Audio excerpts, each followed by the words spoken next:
அமெரிக்க கோமாளி திரு ஜனாதிபதி ட்ரம்ப் அவர் என்ன பண்ணுறாரு அப்படின்னா உலக நாடுகளுக்கு இடையே ஒரு மறைமுக பொருளாதார போரை துவக்கி வச்சிருக்கிறாரு. இந்தியாவை எந்தெந்த நாடுகளெல்லாம் அவரால் நேரடியாக மோத முடியலையோ அந்தந்த நாடுகள்கிட்ட என்ன பண்ணுறாரு, மறைமுகமாக இவர் பொருளாதார போருன்ற ஒரு புது யுத்தியை கையில் எடுத்திருக்கிறாரு. இதனால் 90க்கு அதிகமான நாடுகள்லாம் பாதிக்கப்பட்டு அந்த நாடுகளெல்லாம் என்ன பண்ணுறாங்க, ஓரணியில் சேர்றாங்க. ட்ரம்ப்பை ஒரு ஆளாக கூட மதிக்கலை, அவரோட இதை பெருசாகவும் கன்சிடர் பண்ணல. இதனால் இழப்புகள் உலக நாடுகளை விட இவருக்கு தான் அதிகம்.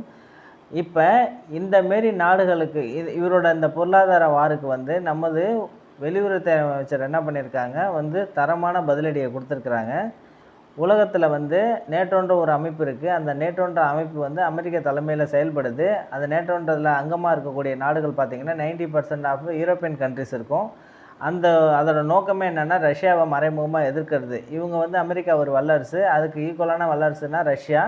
இந்த வளர்ச்சியை அவங்க அமெரிக்கா தடுக்கிறதுக்காக ஒரு ஸ்ட்ராட்டஜிக்காக என்ன பண்ணுறாங்க, யூரோப்பியன் கண்ட்ரிஸ் எல்லாத்தையும் ஒரு அணியில் சேர்த்துட்டு அவங்களுக்கு அகெயின்ஸ்டாக மறைமுகமாக நிறையா தில்லாலங்கடி வேலைலாம் பண்ணுவாங்க.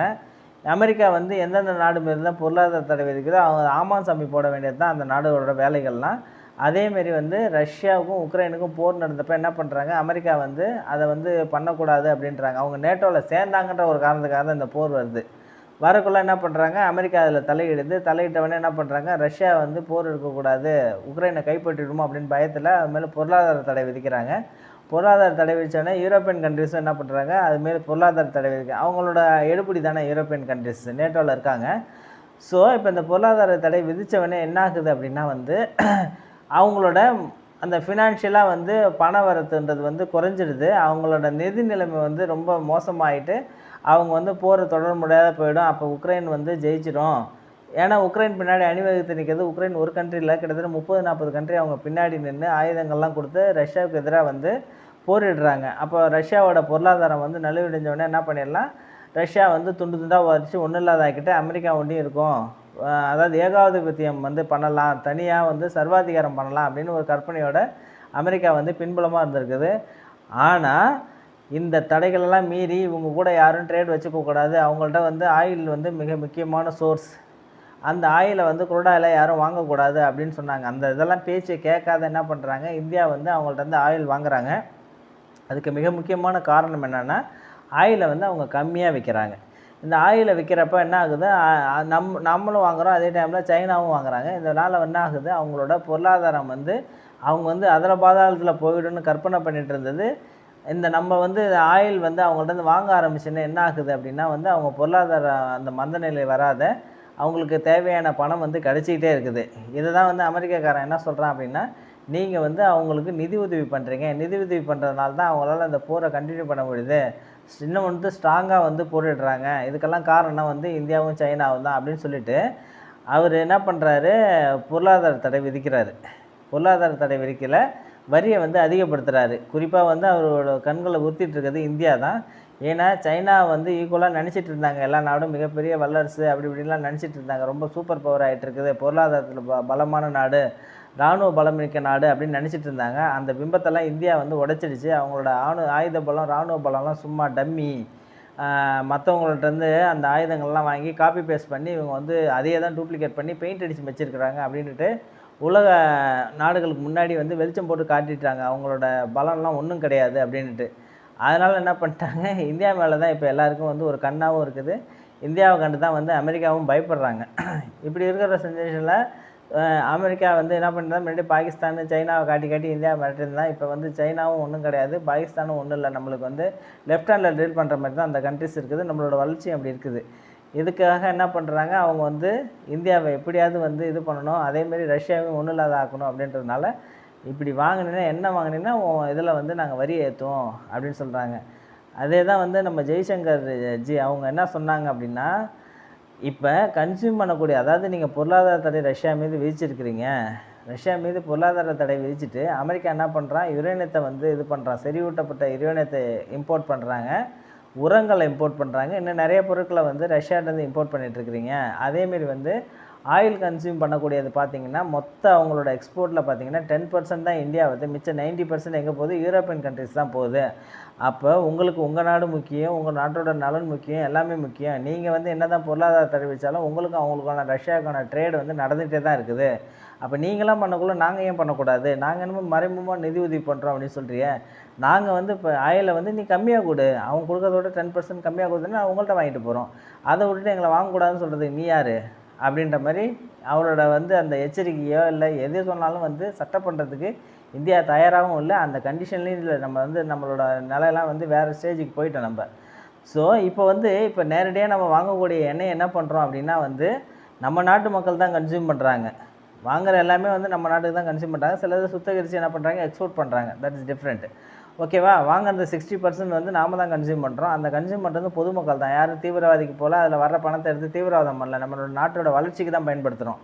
ஆனால் நீ என்ன பண்ணுற? பாகிஸ்தான்காரனுக்கு என்ன பண்ணுற? ஆயுதம் கொடுக்குற. பாகிஸ்தான்காரனுக்கு நிதி உதவி கொடுக்குற.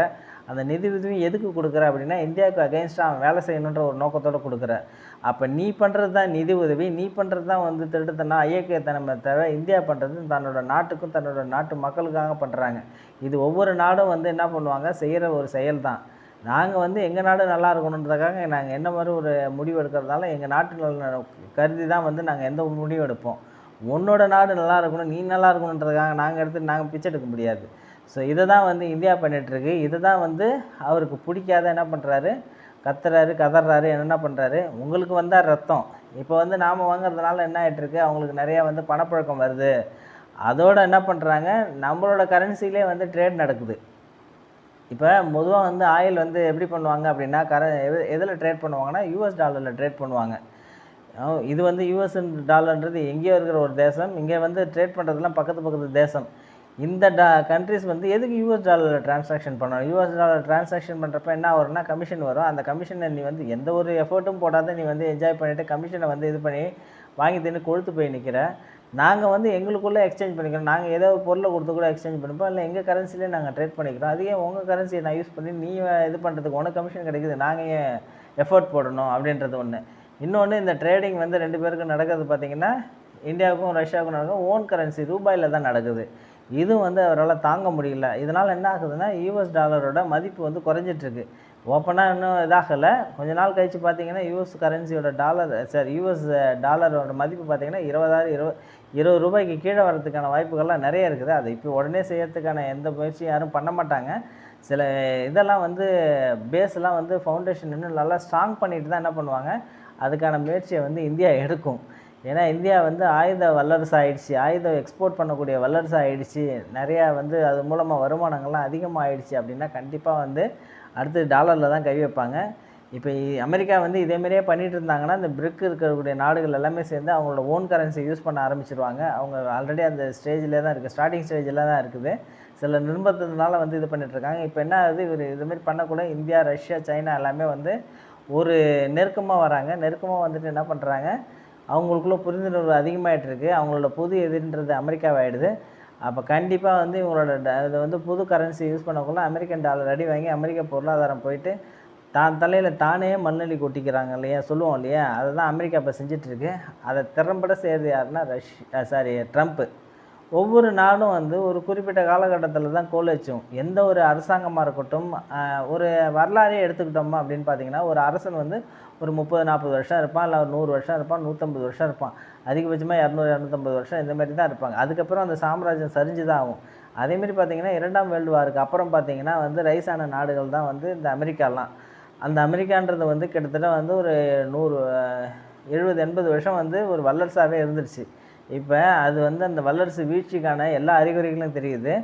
அதுக்கப்புறம் அடுத்த வல்லரசு அப்படின்னு பார்த்திங்கன்னா நாம தான். அதற்கான எல்லா சிம்டம்ஸும் நம்மளுக்கு தெரிஞ்சிட்ருக்கு. இந்தியாவோட வளர்ச்சியாக இருக்கட்டும், அமெரிக்காவோட வீழ்ச்சியாக இருக்கட்டும், உலக நாடுகள் இந்தியாவுக்கு சப்போர்ட்டாக இருக்கட்டும், எல்லாமே வந்து கண்கூடாக தெரியுது. அமெரிக்கா கண்டிப்பாக வீழறதுக்கான வாய்ப்புகள் அதிகம். அதை வந்து திறம்பட வந்து ஜனாதிபதி ட்ரம்ப் வந்து செஞ்சுட்டு தான் போவார். அவருக்கு வாழ்த்துக்கள். நன்றி, வணக்கம். மீண்டும் அடுத்த பதிவில் பார்ப்போம். என்னோடய சேனலை தொடர்ந்து பாருங்கள், சப்ஸ்கிரைப் பண்ணுங்கள், லைக் பண்ணுங்கள், கமெண்ட் பண்ணுங்கள், ஃப்ரெண்ட்ஸுக்கு ஷேர் பண்ணுங்கள். ஜெய்ஹிந்த்.